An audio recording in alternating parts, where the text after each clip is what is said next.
Why are you so bloody?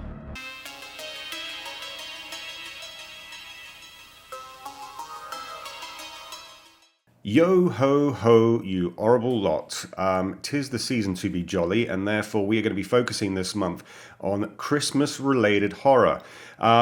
Now, a film's just come out called Christmas Bloody Christmas, written and directed by Joe Begos, who formerly had directed Bliss, about a painter who'd taken a drug and descend into this hellscape of sex, drugs, and VFW, about a bunch of old war veterans who shelter a woman who's on the run from a drug dealer and his deranged, drug-addled aides.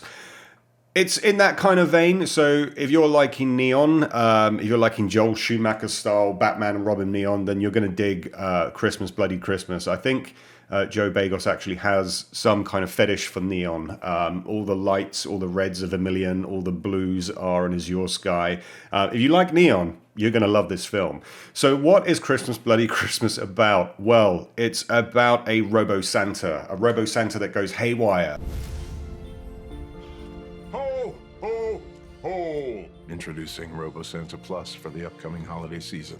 With a vocabulary of over 90,000 words, a full range of motion, and built with military-grade construction, Robo-Santa Plus fully replaces your local degenerate mall Santa, keeping you and your children safe.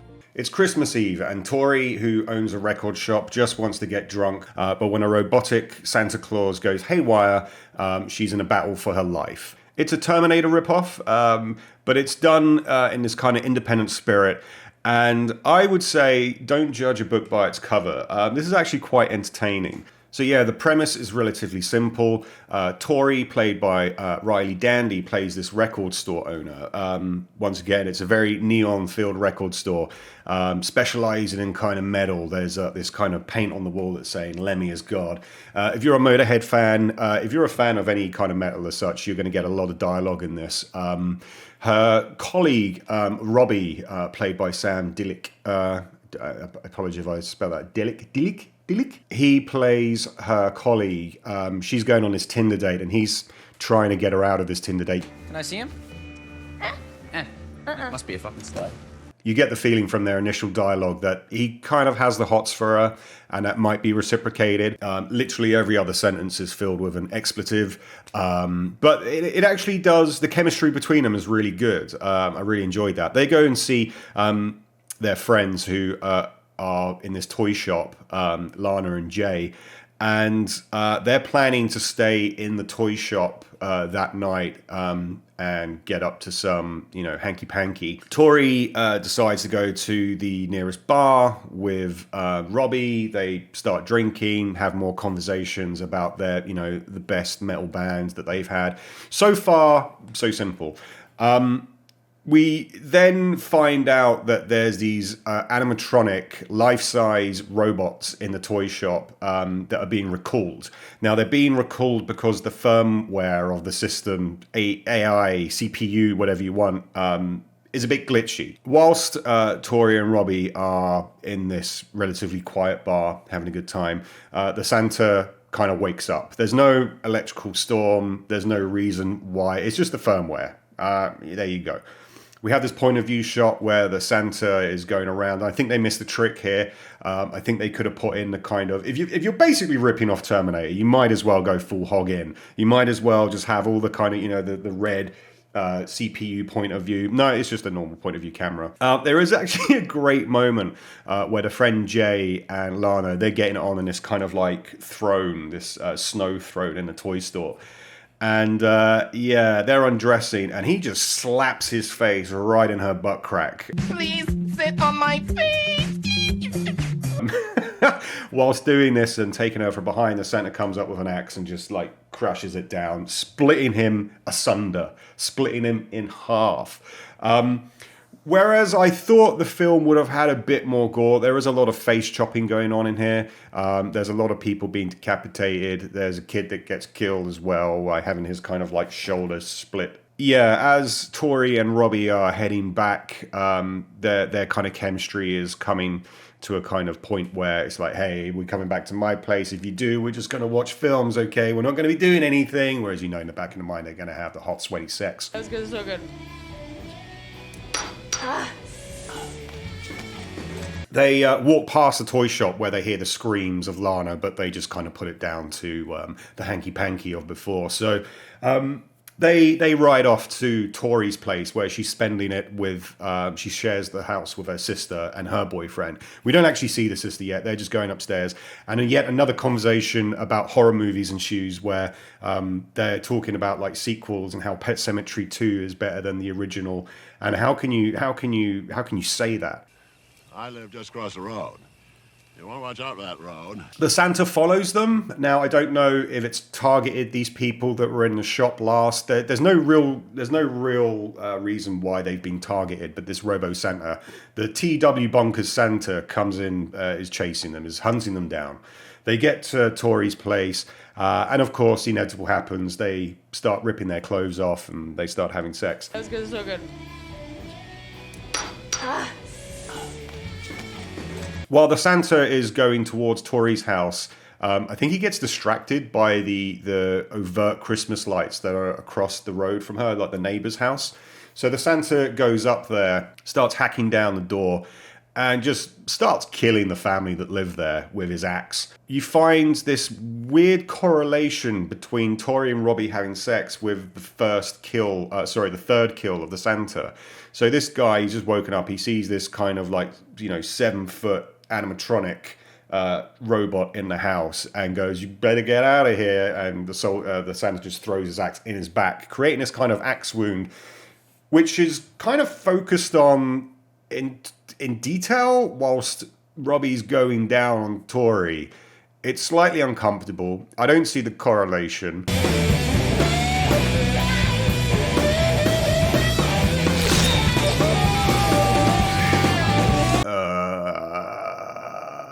Anyway, once the Robo Santa has dealt with the parents, the small boy wakes up and comes rubbing his eyes, comes out, sees Santa above him on the balcony and says, "Oh, Santa, you've brought me presents?" He goes down to presents. It's at this point that I was thinking, if you don't kill this kid, if this kid gets off and gets away, then this is not a good film.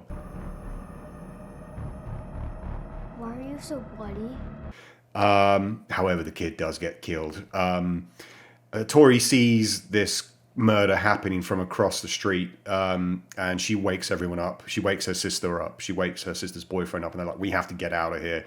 There's a Santa on the loose. This is going crazy."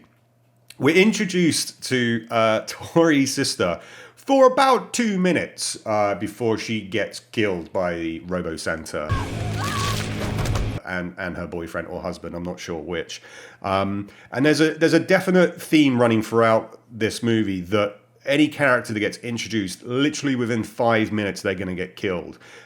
There's hardly any character development in this, and that's one of the kind of cons that I would say about this film. The only kind of promising narrative arc that you have is between Tori and Robbie.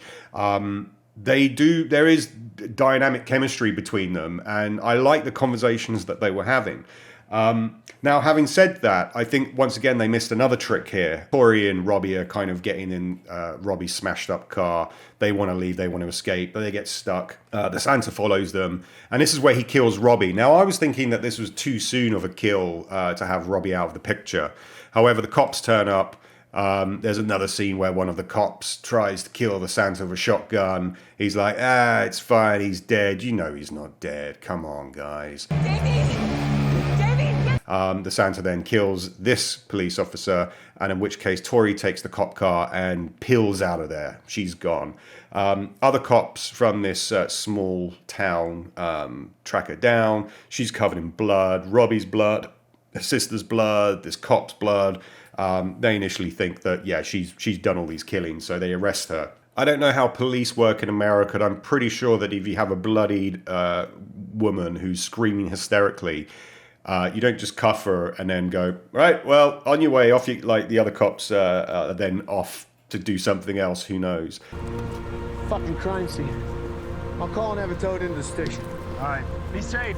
So they left one cop. They bring her back to the station. The sheriff, the main sheriff, is there. She's explaining the story. And then Robo Santa turns up again, this time in an ambulance. He races towards the police station, busts through a car, which explodes immediately because why wouldn't it? And yeah, the two cops are like shotgunning up. They're getting all commando style. They run out. And of course, they inevitably get killed straight off the bat as well. As I said, if you're a character in this and you've been introduced more than 5 minutes, then, you know, you've got some hope.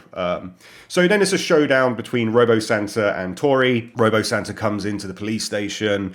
You know, he's a bit banged up now. I did think they could have gone a bit more with the special effects. Like, even in Terminator, like, you see the degradation of Arnold Schwarzenegger's TX-100 exoskeleton. Like, you see the flesh coming off, peeling off at certain points. His eyebrows get burnt off.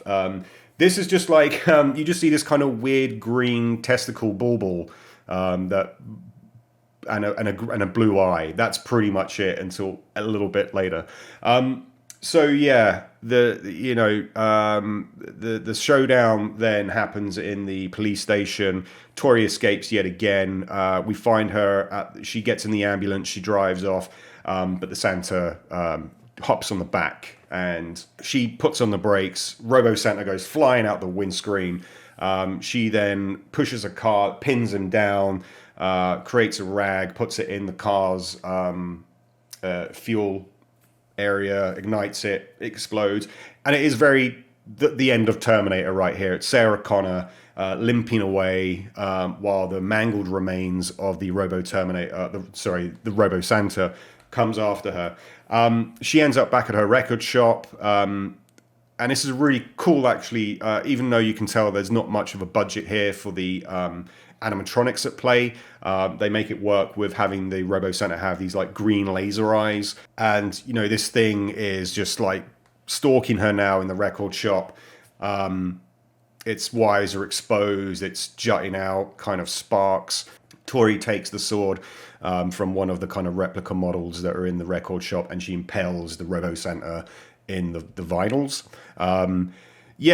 I mean, Christmas Bloody Christmas was a blast. The soundtrack is underscored with this kind of probing synthwave, very reminiscent of the Terminator's Brad Fidel's Terminator soundtrack, which has this kind of beating heart, this mechanical heart beating. I really enjoyed the tips of the hat to Terminator, but at the same time, it did actually make me think that I just wanted to rewatch Terminator. Yeah, as I said, the cast themselves, Tori and Robbie, they have great chemistry together. I wish that Robbie would have survived longer in this.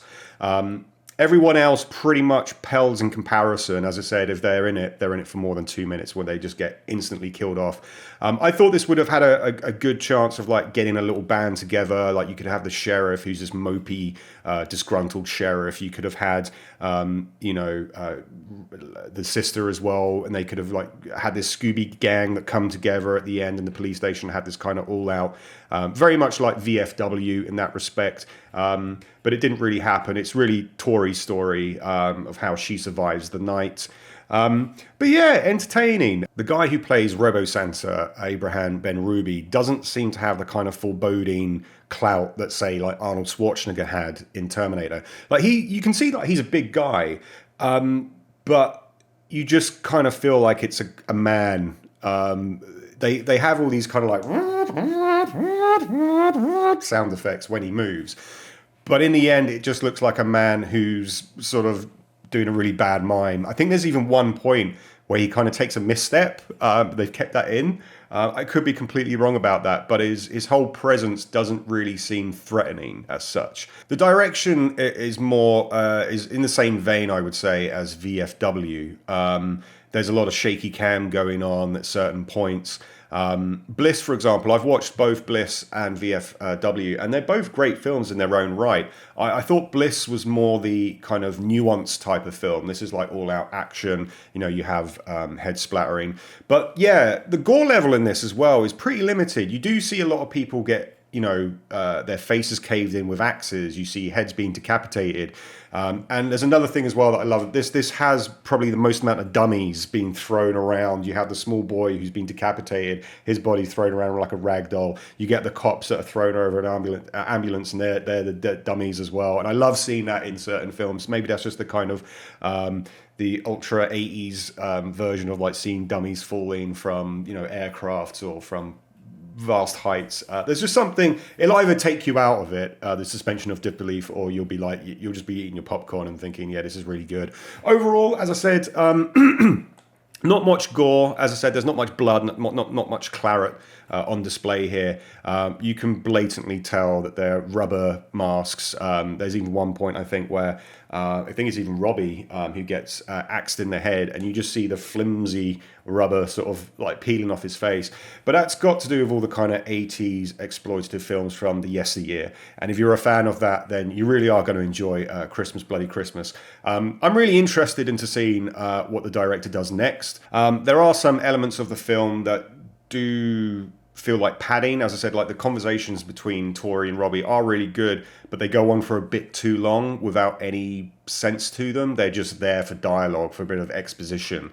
We're not actually getting, character arcs here. Yeah, we know that Tori's a bit of a badass just because she says she is, kind of thing. Robbie is the kind of, you get the feeling that he's a bit hopeless in love with her, but doesn't want to show the true emotion, so he pulls at the pigtails a little bit.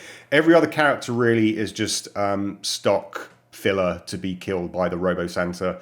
But yeah, I did enjoy this. I mean, if I had to give it something out of 10, it would probably be a 5.5, nearing to a 6. I just would have liked a bit more gore, a bit more blood splatter. But overall, I'd say give this a whirl. I think at this time of the year, you're going to get certain films like Violent Night. Yeah, this is a good addition. It's not going to break any records or anything like that, but it is stupid fun.